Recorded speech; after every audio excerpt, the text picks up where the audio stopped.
Hello friends, welcome to my YouTube channel KL study. तो friends, यहाँ पर हम लोग बात करने वाले हैं MP वर्ग 2 चयन परीक्षा फॉर्म भरने की तिथि को लेकर के, और जो आपके वर्ग 2 के फॉर्म रिजेक्ट हो रहे हैं इसका क्या कारण है, या फिर बाद में आपका जो फॉर्म रिजेक्ट हो सकता है तो उसका क्या क्या कारण हो सकता है। इसके अलावा आपके विज्ञान विषय को लेकर के, और जो अतिथि रिजर्वेशन 50% दिया गया है, इस पर कोर्ट केस हो चुके हैं, तो इन दोनों का क्या भर्ती पर कोई भी असर पड़ेगा, तो इन चीज़ों को हम लोग देखेंगे। तो देखिए, सबसे पहले तो आपको बता दें कि आपकी परीक्षा की तिथि परीक्षा फॉर्म भरने की जो तिथि है वो बढ़ेगी या नहीं बढ़ेगी।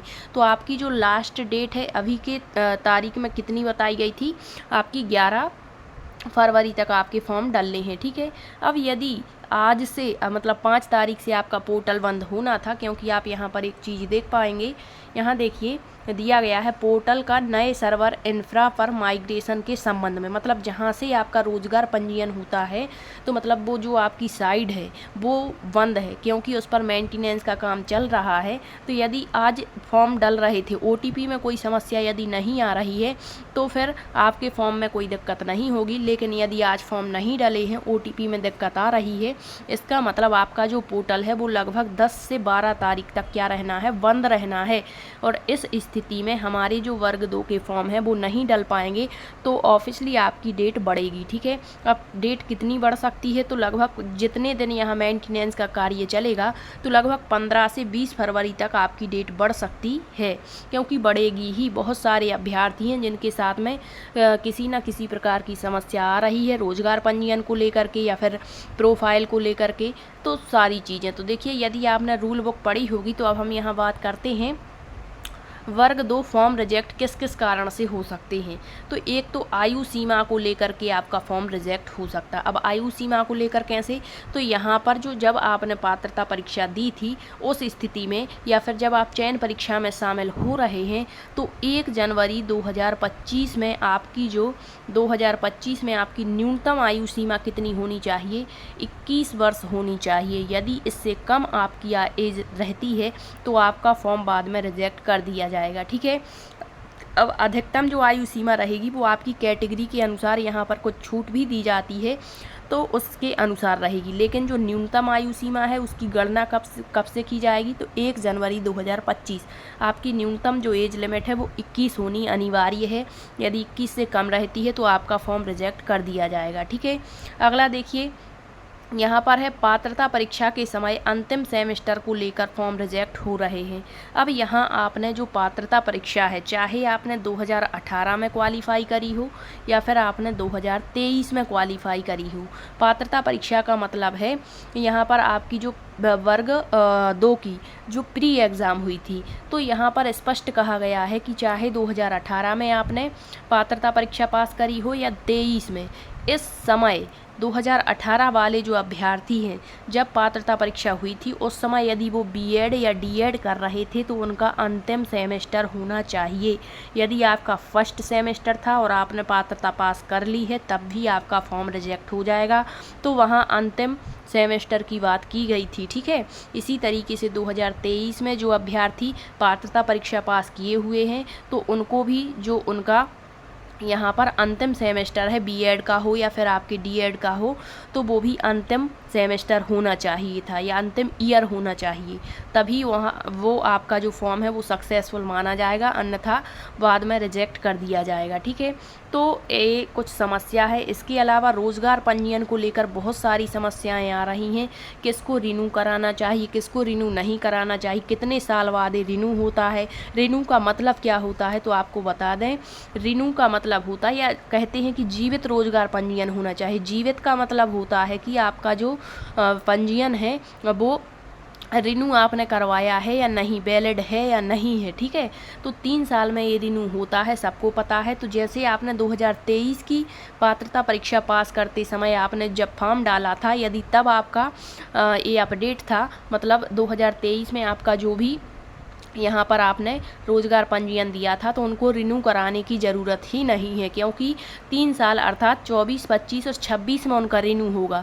तो अभी 25 चल रहा है तो वही रोज़गार पंजीयन यहाँ पर आपका लग जाएगा। अब बात करते 2018 वालों की, तो यदि आपने 2018 में पात्रता परीक्षा पास करी है MP वर्ग 2 की, तो तब से यदि आपने फिर कोई भी एग्ज़ाम के लिए फॉर्म अप्लाई नहीं किया है तो फिर आपका जो रोज़गार पंजीयन है वो रिन्यू कराना ज़रूरी है। और रिन्यू यदि नहीं होगा तो आपका फॉर्म रिजेक्ट हो सकता है, बाद में आपको दिक्कत आ सकती है, या फिर हो सकता है आपका फॉर्म ही ना डले जब तक ये अपडेट नहीं होगा। और रिन्यू का मतलब है कि 2018 में आपने मान के चलिए यहाँ पंजीयन के माध्यम से फॉर्म डाला था, ठीक है, लेकिन कुछ अन्य जो डिग्री आपने प्राप्त करी वो 2018 के बाद, तो उसको आप इसमें ऐड भी करवा सकते हैं, ठीक। तो यहाँ पर आपको रिन्यू कराने की ज़रूरत पड़ेगी। यदि आप रिन्यू नहीं करवाते हैं तो हो सकता है आपका फॉर्म ही ना डले, या फिर फॉर्म डल जाए तो बाद में आपको दिक्कत आ सकती है।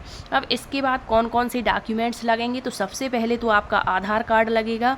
और आधार कार्ड में आपकी सारी जो इन्फॉर्मेशन दी गई है कंप्लीट होनी चाहिए, सही होनी चाहिए। यदि थोड़ी सी भी त्रुटि होती है तो फिर आपकी समस्या आपको देखने को मिलेगी, ठीक है। तो सबसे पहले तो इसमें आपका पूरा नाम होना चाहिए, पूरी डेट ऑफ बर्थ आपकी होनी चाहिए, आपका एड्रेस वगैरह होना चाहिए, ठीक है। आपका जो मोबाइल नंबर है इसमें आपका मोबाइल नंबर भी होना चाहिए, OTP उसी पर आता है, ठीक है। इसके बाद आधार कार्ड के बाद आपकी लगेगी 10th की मार्कशीट। 10th की मार्कशीट यदि आपकी पहले से प्रोफाइल बनी हुई है तो आपको ये सारी चीज़ें नहीं लगेंगी। यदि आपने पहले मतलब किसी भी एग्ज़ाम के लिए फॉर्म डाला हुआ तो आपकी प्रोफाइल बनी होगी, फिर भी यदि आप उसमें कुछ भी त्रुटि है अपडेट करवाना चाहते हैं तो करवा सकते हैं। और यदि कोई भी त्रुटि नहीं है तो आपको सिर्फ 5 मिनट का समय लगेगा। प्रोफाइल यदि आपकी बनी हुई है, रोज़गार पंजीयन यदि आपका है तो 5 मिनट में आपका फॉर्म डल जाता है। फिर भी आप जब भी फॉर्म डालने बैठते हैं या कहीं पर भी आप फॉर्म डलवाते हैं तो पूरी चीज़ें आपको खुद देख करके भरनी है, स्पेलिंग मिस्टेक हर चीज़ की, ठीक है, क्योंकि बाद में फिर ये समस्या खड़ी हो जाती। तो यहाँ पर 10th की मार्कशीट लगेगी। इसके बाद आपका जो है फ़ोटो लगेगा, और जो फ़ोटो लगेगा वो रंगीन लगेगा, और आपका जो है उस पर डेट होनी चाहिए, तो वर्तमान की डेट आप डलवा सकते हैं। इसके बाद आपके जो है स्वप्रमाणित मतलब आपके जो है हस्ताक्षर लगेंगे। तो जैसे हस्ताक्षर आपने पात्रता परीक्षा के समय किए थे वैसे ही हस्ताक्षर आपको करने हैं, और फिर वैसे ही हस्ताक्षर आप जब एग्ज़ाम देने जाएंगे तो वहाँ पर भी करने हैं, ठीक है। इसके बाद आपके 10वीं की अंक सूची के बाद में आपकी लगेगी फिर यहाँ पर जाति प्रमाण पत्र, ठीक है। यदि आप आरक्षण प्राप्त कर रहे हैं तो आपको जाति प्रमाण पत्र लगेगा, और वो भी आपका डिजिटल होना चाहिए। कैसा? डिजिटल जाति प्रमाण पत्र। इसके अलावा जो आपके EWS वाले अभ्यर्थी हैं तो उनको EWS का डिजिटल सर्टिफिकेट लगेगा। दिव्यांग वाले हैं तो दिव्यांग वाले अभ्यर्थियों को उनका दिव्यांगता का सर्टिफिकेट लगेगा, और जो आपके अतिथि भाई बहन हैं उनको उसका अनुभव प्रमाण पत्र यहाँ पर लगेगा। अब एक क्वेश्चन यहाँ पर आता है, वर्ग 2 विज्ञान विषय में एक भी पद नहीं आया है DPI विभाग में, ठीक है। यहाँ पर आपके केवल जो है जनजाति विभाग में 7 पद आए हुए हैं, और वो भी UR कैटेगरी से। अब यहाँ पर एक डाउट खड़ा हो रहा है कि जो अभ्यर्थी हैं, मान के चलिए जो अनारक्षित है, ठीक है, अनारक्षित उनका तो कोई नहीं, लेकिन यदि जो आरक्षित वर्ग से आते हैं, OBC से आते हैं, SC से आते हैं, ST से आते हैं, तो ये जो अभ्यर्थी हैं मान के चलिए इनके पात्रता परीक्षा में 90 से कम अंक आए हुए हैं। कितने? 90 से कम अंक इनके आए हुए हैं, और इनका जो सब्जेक्ट है वो है साइंस। अब 90 से कम अंक हैं तो क्या ये फिर UR से सिलेक्ट हो जाएंगे? तो बिल्कुल नहीं होंगे, ये बिल्कुल कंफर्म है। रूल बुक में स्पष्ट दिया है कि OBC, SC, ST, OBC, SC और ST तभी यहाँ पर UR से सिलेक्ट होंगे जब उनका जो स्कोर है वो 90 से अधिक होगा पात्रता परीक्षा में, वरना वो अपनी ही कैटेगरी से यहाँ पर फिर क्वालिफाई माने जाते हैं और अपनी ही कैटेगरी से उनका चयन होता है। तो यहाँ पद तो UR में आए हैं तो फिर वो अपनी कैटेगरी से कैसे चयनित यहाँ पर होंगे? तो यहाँ पर इसीलिए इन लोगों ने सबने फॉर्म डाले हुए हैं कि आपका जो केस है वो हाई कोर्ट तक जा चुका है और आपके पक्ष में निर्णय आ सकता है, आपके विषय में पद भी आ सकते हैं। तो इस उम्मीद से सभी अभ्यर्थियों ने फॉर्म डाला है, और ऐसा ही हो ये बिल्कुल इम्पोर्टेंट है, क्योंकि जब DPI में आपकी ये बात गई कि विज्ञान विषय को लेकर पद नहीं आए हैं, क्योंकि हर विद्यालय में आपने देखा होगा लगभग 3300-3500 पद खाली हैं विज्ञान के, तो गणित के जितने पद आए उतने विज्ञान के भी आने चाहिए। तो DPI में कहा गया कि जो गणित वाला टीचर रहेगा वही विज्ञान को पढ़ाएगा। तो ये बिल्कुल उन्होंने असामान्य बात कर दी, क्योंकि ऐसा कहीं नहीं होता। यदि आपको मतलब ऐसा करना है कि गणित वाले से ही विज्ञान पढ़वाना है, तो आप अगले सत्र से या जो राजपत्र आएगा उसमें आप स्पष्ट तौर पर लिख करके दे दें कि यहाँ विज्ञान वालों की ज़रूरत नहीं है, विज्ञान विषय को यहाँ पर ख़त्म किया जाता है, तो फिर ठीक है, फिर वो विज्ञान वाले जो अभ्यर्थी वो अपना देख लेंगे। लेकिन अभी ऐसा करना बिल्कुल अनुचित है। इनको पद देने चाहिए, भले ही ये कम पद दें, लगभग 200 पद दें या 300 या 500 पद दे करके, और इस बार इनको वर्ग 2 की परीक्षा लेनी चाहिए, क्योंकि आपका जो मामला है वो कोर्ट तक पहुंच चुका है और आपके पक्ष में निर्णय भी आएगा, ठीक है। तो इसको लेकर के आपकी भर्ती पर कोई भी असर नहीं पड़ेगा।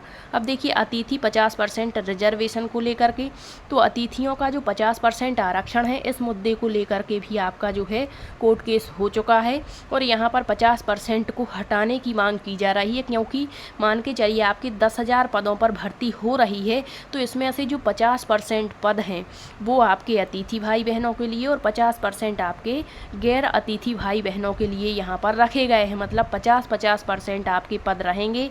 तो यहाँ पर जो अतिथि शिक्षक पात्रता परीक्षा पास हैं वही यहाँ आवेदन कर पाएंगे, और उनको ही यहाँ पर आपका जो है 50% का लाभ प्राप्त होगा। फिर जो 50% पद बच जाते हैं ये सभी कैटेगरी के लिए आए हुए हैं, तो आपने अपने सब्जेक्ट के पद भी देख लिए हैं, तो इसका जो निर्णय है वो भी आपको बहुत ही जल्द देखने को मिल जाएगा। वैसे भी 25% आरक्षण पहले से ही अतिथि भाई बहनों का था, 25 और बढ़ा दिया, तो इस प्रकार से 50%। अब आपके OBC को लेकर भी आपकी जो है 27% आरक्षण का जो मुद्दा था वो यहाँ पर अभी फ़िलहाल तो सॉल्व हो चुका है। तो 27-14% और 13% जो आपका रिजर्वेशन मिलता था, होल्ड कर दिए जाते थे, तो वो भी यहाँ पर आपका क्लियर हो चुका है। तो आपका जो है 27% रिजर्वेशन आपके OBC को दिया जाएगा।